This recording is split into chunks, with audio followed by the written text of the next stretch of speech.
The making of a Prime Minister. मुश्किलों का अंबार है, वही तो मेरे हौसलों की मीनार है। हिंदुस्तान में दो प्रधान दो निशान नहीं चलेंगे। अगर इतनी ताकत ये पाकिस्तान के खिलाफ लगा दे तो आतंकवाद आसान हो गया। हम चुनौतियों से टकरा रहे हैं। सर्जिकल स्ट्राइक और एयर स्ट्राइक करके नए भारत के सामर्थ्य का संदेश भी दे दिया है। तुम उठो, तिरंगा लहरा दो।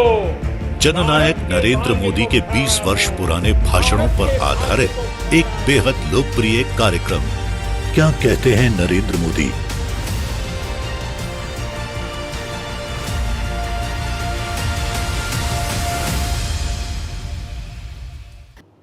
नमस्कार, मैं हूं आपके साथ मीमांसा मलिक।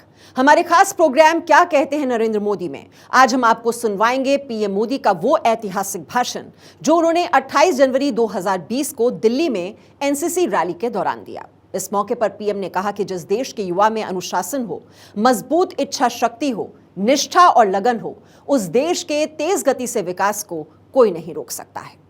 निष्ठा हो, लगन हो, उस देश का तेज गति से विकास कोई नहीं रोक सकता। साथियों, आज विश्व में हमारे देश की पहचान युवा देश के रूप में है। देश के 65% से ज्यादा लोग 35 वर्ष से कम उम्र के हैं। देश युवा है, इसका हमें गर्व है, लेकिन देश की सोच युवा हो, ये हमारा दायित्व होना चाहिए। और युवा सोच का मतलब क्या होता है? जो थके हारे लोग होते हैं, वे न सोचने का सामर्थ्य रखते हैं और न ही देश के लिए कुछ करने का जज्बा रखते हैं।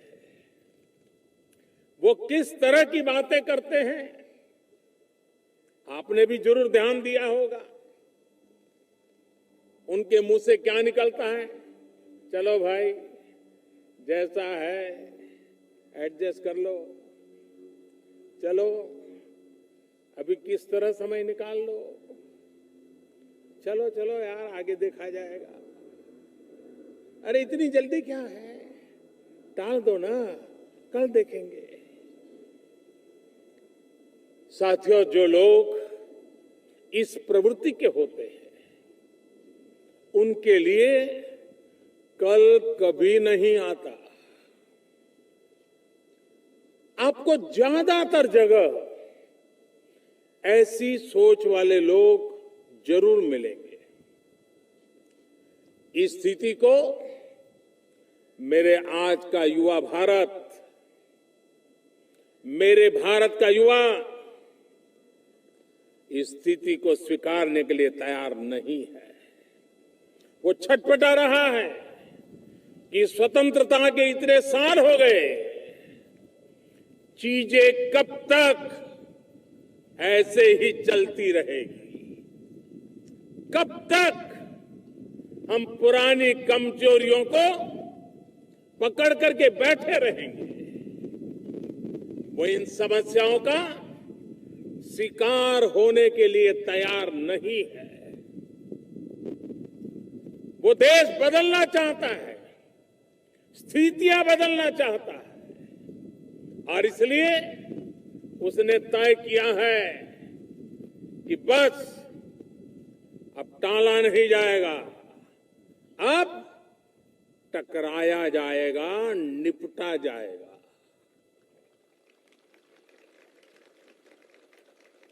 यही है युवा सोच, यही है युवा मन, यही है युवा भारत। अतीत की चुनौतियां वर्तमान की जरूरतों और भविष्य की आकांक्षाओं को ध्यान में रखते हुए हमें एक साथ काम करना होगा। साथियों, आप एनसीसी से जुड़ने के बाद इतनी मेहनत करते हैं, जब बुलाया तब पहुंच जाते हैं। पढ़ाई के साथ साथ घंटों तक ड्रिल, प्रैक्टिस सब एक साथ चलता रहता है। आपके भीतर ये जज्बा है कि पढ़ेंगे भी और देश के लिए कुछ करेंगे भी।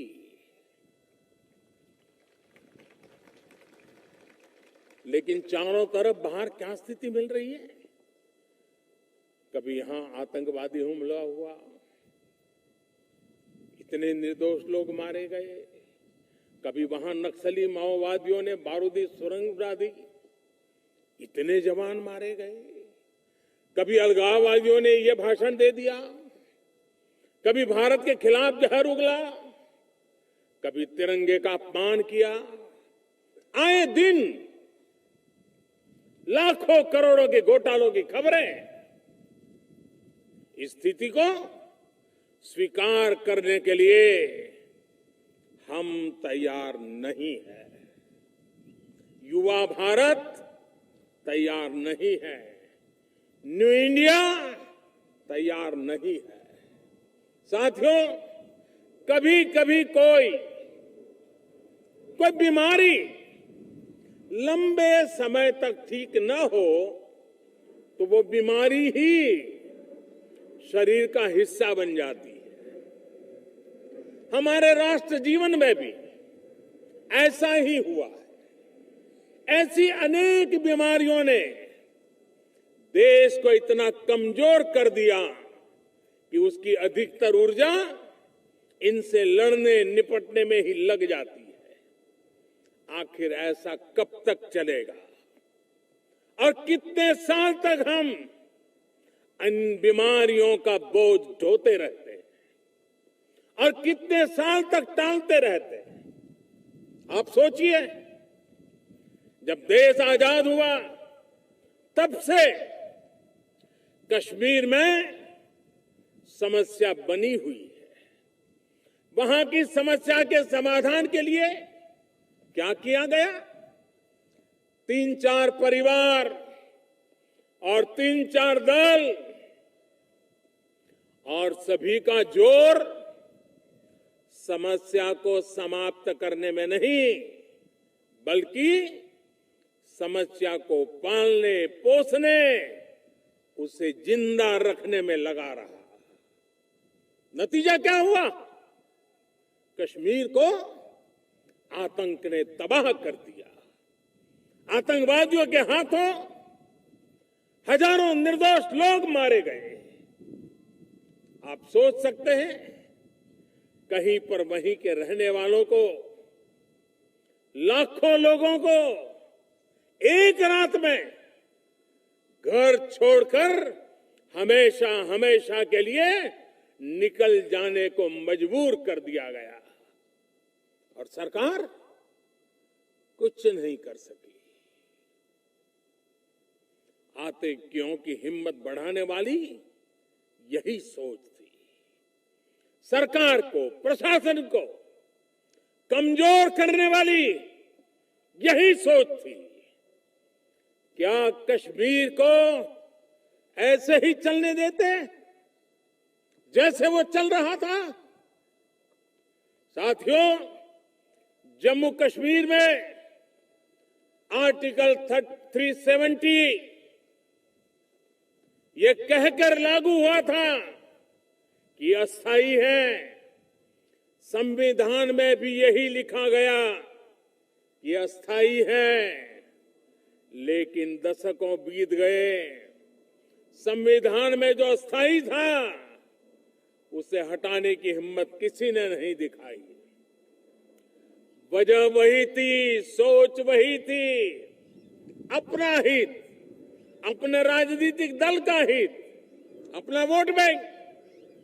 क्या हम अपने देश के नौजवानों को ऐसा भारत देते जिसमें कश्मीर में आतंकवाद पनपता रहता है, जिसमें निर्दोष लोग मारे जाते रहते, जिसमें तिरंगा का अपमान होता रहता और सरकार तमाशा देखती रहती? जी नहीं। कश्मीर भारत की मुकुटमणि है। कश्मीर और वहां के लोगों को दशकों पुरानी समस्याओं से निकालना हमारा दायित्व था और हमने ये करके दिखाया।